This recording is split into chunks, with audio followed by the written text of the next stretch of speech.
بسم اللہ الرحمن الرحیم۔ فصل فی اولادہم، چوتھی صنف کے ذوی الارحام کو مصنف نے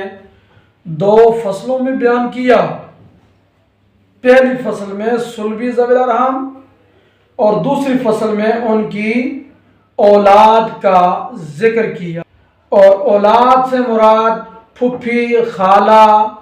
ماموں کی اولاد، خواہ وہ سگے ہوں یا الاتی یا اخیافی، اور یوں ہی اخیافی چچا کی اولاد، اور حقیقی اور الاتی چچا کی مونس اولاد، اور یوں ہی ان کے لڑکوں کی مونس اولاد نیچے تک کسی بھی درجے میں ہو، ان کے احکام اس فصل میں بیان ہوں گے۔ چوتھی قسم کے ذوی الارحام کی اولاد کی توریث کی چار صورتیں ہیں۔ پہلی صورت یہ ہے کہ اگر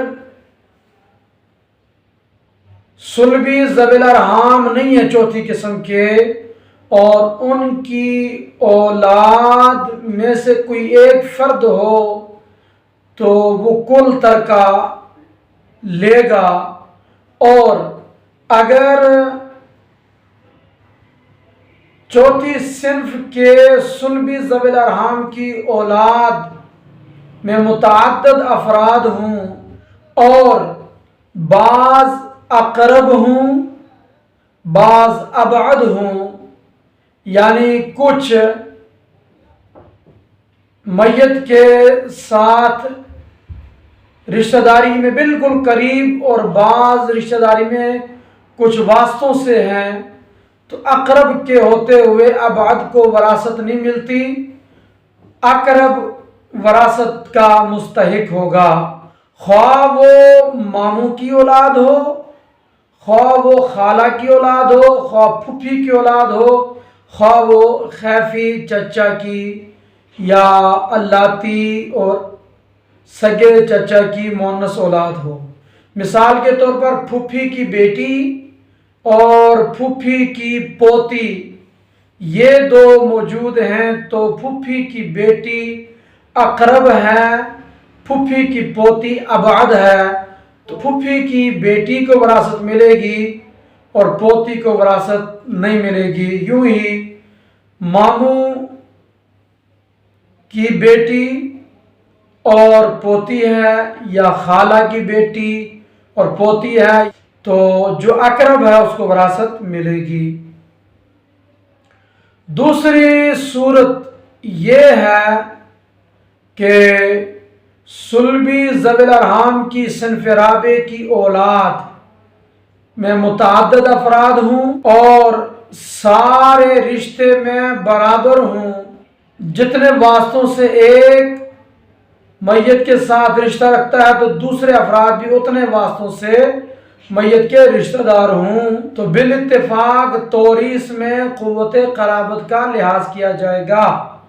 یعنی حقیقی کی اولاد اولا ہوگی الاتی اور اخیافی کی اولاد سے، اور الاتی کی اولاد اخیافی کی اولاد سے اولا ہوگی، خواہ وہ سارے پھپھی کی اولاد ہوں یا ماموں کی اولاد ہوں یا خالہ کی اولاد ہوں یا خیفی چچا کی اولاد ہوں۔ مثال کے طور پر سگی پھپھی کی لڑکی ہے، الاتی پھپھی کی لڑکی ہے یا اخیافی پھپھی کی لڑکی ہے، تو کل میراث سگی پھپھی کی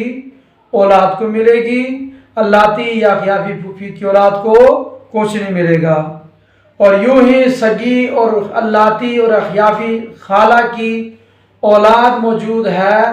تو سگی خالہ کی اولاد کے ہوتے ہوئے الاتی اور اخیافی خالہ کی اولاد کو وراثت نہیں ملتی،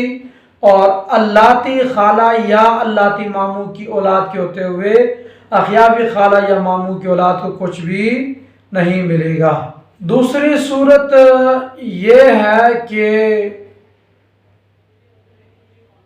صنف رابع کی جو اولاد ہے وہ متعدد افراد ہیں اور جہت قرابت میں اتحاد ہے، یعنی سب ماں کی جانب سے رشتہ دار یا سب کے سب باپ کی جانب سے رشتہ دار ہیں